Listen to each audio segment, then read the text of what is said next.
Hello guys and welcome back to MS Tech Tutorials, and in today's video I'm going to be showing us how to fix error code 10 for Marvel Rivals. And let's get straight into the video.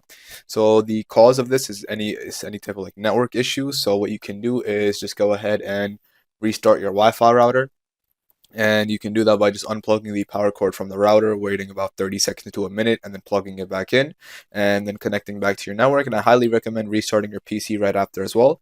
But anyways, once you're done with that, the second method you guys can do is use an Ethernet cable instead of a wireless connection, because that always does tend to help as well, and that does give you less ping, so you won't have like any packet loss burst as well.